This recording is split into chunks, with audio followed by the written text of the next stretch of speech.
que faz com que essa pessoa utilize a autolesão como alívio? A realidade na qual ela vive, a realidade de vida dela, o ambiente dela. Grande parte dos adolescentes que foi entrevistada nos estudos dos artigos que eu acessei tinham uma realidade de abuso emocional e ou físico, além de sintomas de depressão que foram associados a essa necessidade de autolesão para lidar com as emoções. O comportamento de autolesão envolve uma autocensura, sabe? Uma autopunição, uma ideia merecida de que eu mereço aquilo. E muitos vão ali sofrer, porque elas sofreram com abuso, elas vão sofrer também esse comportamento. Por que eu permiti isso acontecer? A culpa de terem feito isso comigo é minha, eu sou sem vergonha, eu sou nojento, eu sou burro. Então, a ideia de autopunição ela é também uma forma de compensar algo que ele acredita ter causado sofrimento, inclusive em outras pessoas, sofrimento ou dano para outras pessoas. Então, eu sou a causa, eu mereço isso. E o próprio DSM, aquele manual que eu citei, vai apontar que a pessoa vai recorrer à autolesão para lidar justamente com seus pensamentos negativos, com as suas tensões, com uma forma de autocrítica. É autopunição mesmo, sabe? De se lesionar, infelizmente, até mesmo por uma questão neurobiológica. Tem alguma coisa acontecendo no cérebro da pessoa. E eu vou citar isso daqui a pouco. Pode ser que o adolescente sinta que está compensando uma tensão. E isso vai produzir nele um estado prazeroso e relaxado, porque ele até pode gerar a atenção e a ajuda de alguma pessoa que é significativa para ele. Por isso, a gente precisa parar de, quem está lidando com esse caso, parar de alimentar o comportamento tratando o adolescente como um coitado, como uma vítima. E eu também vou falar sobre isso mais pra frente na parte de como lidar. Quando a gente sente raiva, por vezes, a gente não tem uma vontade de socar alguma coisa, às vezes até alguém, né? A gente chega a trincar os dentes. A pessoa que pratica autolesão faz isso em si mesma para escoar aquela raiva que ela está sentindo. Porque a gente faz isso até se a gente não tem essa questão quando, por exemplo, a gente pensa algo ruim sobre a gente e a gente fica ali se massacrando, eu sou assim mesmo. É uma lesão, uma autolesão psicológica. Mas também há amostras de adolescentes que vão afirmar que estão buscando alívio. E alívio para quê? Para os sintomas de ansiedade. Ansiedade em relação a quê? Em relação à sua vida social. Elas querem comunicar as suas dificuldades ou querem facilitar o seu agrupamento. Então pode ser que ela se sinta mais, que essa pessoa, esse adolescente, se sinta mais aceito dessa forma. E infelizmente, porque ele passou a acreditar que era um meio dele chamar a atenção das pessoas. E aquele pensamento de chamar a atenção é uma chamada de atenção pelo negativo.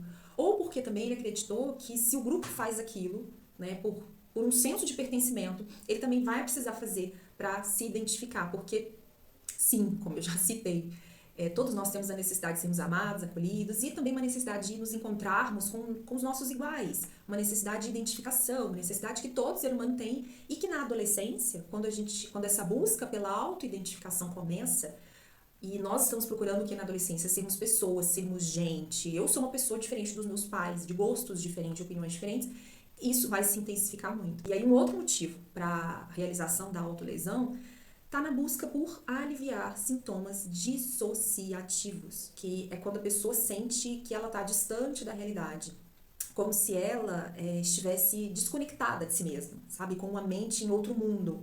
E aí, calma, tá? Antes que você diga assim, meu Deus, eu tenho isso, eu sinto isso várias vezes, todos nós vivemos isso. É uma palestra, talvez você tenha divagado nesse vídeo aqui várias vezes, teve que voltar, dependendo do nosso cérebro, se nosso cérebro tá cansado também, numa aula, num filme. É aquele momento que a gente dá aquela viajada, sabe? É o momento que a gente dá uma desconectada porque a gente não estava tão interessado assim no assunto, ou porque a gente não gostava do assunto, ou porque a gente se distraiu pensando em outras coisas. Mas só que essa condição de distração, ela é passageira, certo? E aí tem aqueles que vão viver essa desconcentração de forma a interferir real no dia a dia delas. O comportamento, a noção do ambiente, de realidade, os movimentos, a própria identidade da pessoa, tudo isso acaba sendo afetado por uma pessoa que está experimentando a dissociação como um transtorno mental mesmo. A pessoa ela sente como se ela não estivesse mais ali. E esse também acaba sendo um mecanismo de defesa da nossa mente contra estresses muito grandes. A dissociação ela vai acontecer como um meio da gente se proteger durante ou depois de um acontecimento que foi horrível. Você já assistiu aquela série da Marvel, O Cavaleiro da Lua? Porque é isso que o personagem vive, essa dissociação. Sem querer dar spoiler aqui, tá? Mas só para exemplificar. Num determinado momento da série, ele vai revelar por que ele construiu essa dissociação. E se você assistir, você vai entender bem o que eu tô querendo dizer. As dores fazem isso com as pessoas, fazem isso com a gente. E um outro exemplo tá no filme O Labirinto do Fauno. A criança desenvolveu uma fantasia para ela conseguir lidar com a dura realidade de guerra, de perda, de dor que ela estava experimentando.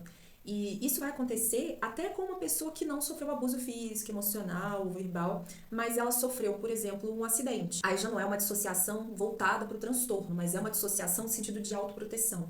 Para lidar com trauma, que é um sofrimento psicológico e emocional, né, muito grande, a memória ela ficou como que bloqueada, ou uma memória em pedaços. E a pessoa ela passa a apresentar dificuldade de falar com clareza, com fluidez sobre o acontecido. Ela não somente, né, mas não se lembrar com detalhes ou não se lembrar de nada de um momento doloroso pode ser apenas uma proteção, apenas não, é muito grandioso isso, né, uma proteção em relação a momentos dolorosos, quase como se a pessoa nem tivesse presente naquele momento, sabe, ela nem tivesse estado presente naquele momento. Mas sobre a questão da autolesão, por a pessoa já ter talvez ali depressão, transtorno de ansiedade ou transtornos de personalidade, ela pode desenvolver essa conduta como uma forma de viver essa dissociação da sua realidade. Ou seja, enquanto ela está prestando atenção na dor física, é como se ela abandonasse por hora, ou é como se ela se ausentasse da dor emocional, que é muito mais difícil, muito mais intensa. Uma pessoa se dissocia da realidade prestando atenção no seu corpo, por exemplo. Ela faz uma troca de dor, da dor emocional e psicológica para uma dor física, de uma dor que é enlouquecedora, paralisadora, para uma dor mais suportável, para uma dor mais palpável, com a qual ela sente que consegue lidar. Enquanto ela fere a si mesma, ela não pensa nas emoções desagradáveis que ela está experienciando. A prática da autolesão vai ocorrer, então, por conta de gatilhos emocionais que a pessoa vivencia. Logo após um abuso, ou também a lembrança daquele abuso, sofrer o bullying, situações de bullying, ou estar frente a comentários ou realidades que vão lembrar que ela já viveu aquilo. Um pensamento, por vezes, né, por mais simples que aquele pensamento seja, ele pode ser um disparador, um gatilho. Agora, por que a pessoa esconde se ela poderia falar desse sofrimento dela? Porque não é um comportamento socialmente aprovado, como é, por exemplo, colocar piercing. Você já parou pra pensar que piercing, tatuagem são comportamentos de autolesão? Mas não são, mas a autolesão não é socialmente aceitável. Como seria, por exemplo, se submeter a um ritual religioso, um ritual cultural, né? Até mesmo arrancar a casquinha de uma ferida, tirar a pele dos dedos, roer unha. Que, claro, a depender da intensidade, a gente também pode falar que estão envolvidos transtornos de comportamento. Como, por exemplo, a tricotilomania, que é o ato da pessoa arrancar o próprio cabelo. O ser humano é complicado. Então, além disso, sabendo que não é um comportamento aprovado socialmente, pode ser que o adolescente vai esconder aquilo porque sabe que é um comportamento estigmatizado, mais do que quaisquer outros transtornos, tá?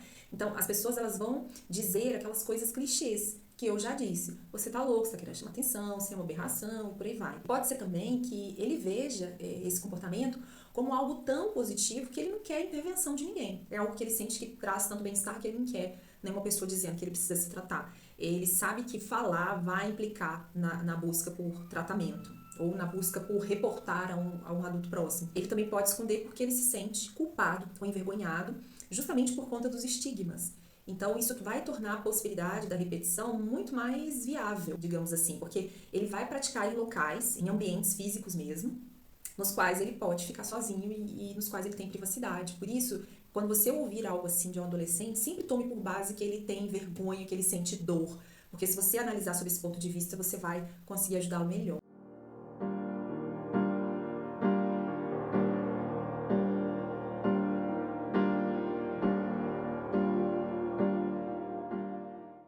E existem sinais de alerta? Segundo a Secretaria Nacional da Família, que é um órgão do governo federal, em ação conjunta com o Ministério da Saúde e também com o Ministério da Mulher, da Família e dos Direitos Humanos, sim, existem sinais de alerta. E aqui que a gente pode falar, nossa, apresentou esses, eu tenho que ficar ligada, tá?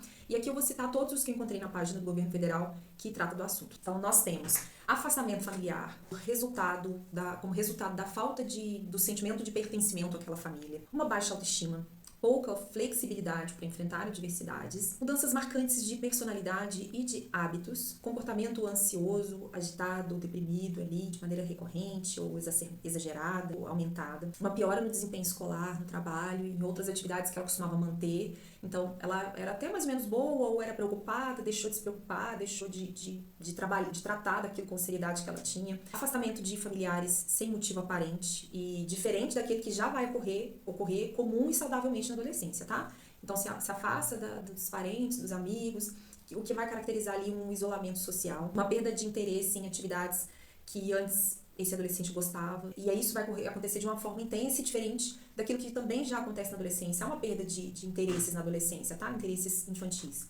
Mas se isso é demais, prestar atenção. Um descuido com a aparência que a pessoa costumava cuidar, uma perda ou um ganho inusitado de peso, uma mudança no padrão de sono que a pessoa mantinha, comentários autodepreciativos e persistentes, né? Então, ela contra ela mesma, tá? Comentários negativos em relação ao futuro, em relação à vida, um comportamento aí de desesperança, alterações no humor bastante marcantes, que vai ser uma combinação aí de tristeza com irritabilidade, acesso de raiva, comentários sobre a morte, sobre pessoas que já morreram, e um interesse por essa temática de um jeito assim persistente e sombrio, uma expressão clara ou velada a respeito do desejo de morrer ou de colocar fim à própria vida. Então, se um adolescente apresenta esses comportamentos, são sinais de atenção, são sinais de preocupação do adulto que está próximo a ele, ou do amigo. Nossa, tá diferente, está apresentando isso. São essas investigações que tem que se fazer, algumas separadamente, se forem muito intensas, e outras em conjunto. E quais são os fatores de risco? Ou seja, qual que é a probabilidade? O que torna o adolescente suscetível a desenvolver esse comportamento? Segundo o principal artigo que eu utilizei, que, como eu disse, é o primeiro da descrição desses vídeos, dessa série aqui sobre autolesão, vou citar os 19 fatores que estão lá, mas atenção, que eu quero deixar aqui, é que isso não é, de forma nenhuma, um meio de você afirmar pro seu adolescente assim, tá vendo? Por isso que eu não gosto de ver você fulano, por isso que eu não gosto de ver você utilizando tal roupa, por isso que eu não gosto de você ouvindo tal música, por isso que eu fico falando na sua cabeça. E também não é uma porta aberta para você criticar e nem para você promover ataques ou preconceitos contra ninguém. Até porque o fator de risco é apenas uma forma de os estudos construírem uma estatística sobre grupos que precisam talvez ser mais estudados, né? Ter comportamentos mais analisados. Por exemplo, entender determinados comportamentos e formas de vida, padrões culturais ali em determinados grupos. Isso aqui não é, de forma nenhuma, um meio de enquadrar. Então, o fator de risco serve como fator de atenção. Não significa que se o seu adolescente tem determinadas amizades ou se veste de determinada forma, que ele vai se autolesionar. Existem fatores que estão associados a outros itens, ok? Então, a forma de se vestir não está associada à autolesão. Principalmente é aquele que diz respeito a como você, pai ou mãe, tem conduzido o relacionamento com seu filho, é um fator importantíssimo.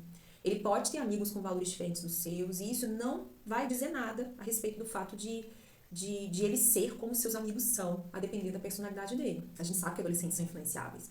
Agora, a sua forma como pai ou como mãe de lidar com essa situação pode ser, sim, muito determinante para um adolescente se envolver em situações de cada vez mais perigo. Então, essa forma de lidar, ela não pode ser em nenhum dos extremos, nem de permissividade, passar a mão na cabeça, nem de proibição. Então, o primeiro ponto, pertencer ao sexo feminino, porque meninas apresentam 25% a mais de chances de se lesionar em comparação aos meninos. Segundo o DSM-5, a cada 3 ou 4 meninas, apenas um menino pratica autolesão. Outro item, sofrer abuso físico e sexual. Esse fator, ele pode aumentar o risco em até 3 vezes mais, de acordo com o estudo realizado em Israel, que eu também deixei aqui embaixo. Um outro fator de risco, sofrer bullying. Um outro, consumo excessivo de álcool e drogas, término de um relacionamento, falta de apoio familiar, baixa qualidade de relacionamento com a mãe, conhecer outra pessoa que se automutila.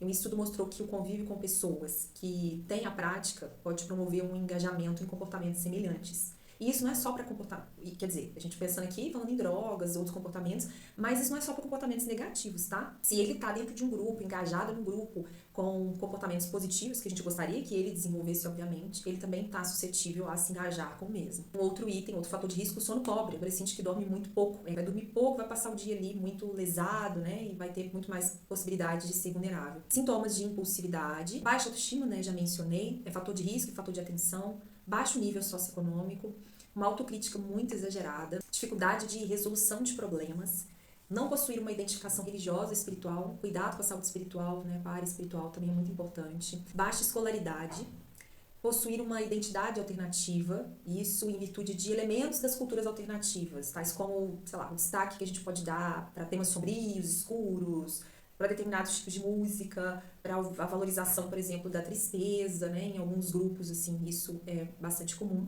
Apresentar problemas com a lei, dificuldade de se relacionar com a lei, com esses limites dados, e dificuldade de expressar emoções. Cada um desses aqui já daria um estudo por si só, para a gente entender melhor. Acontece no cérebro para levar um adolescente a iniciar ou a insistir nesse comportamento de autolesão.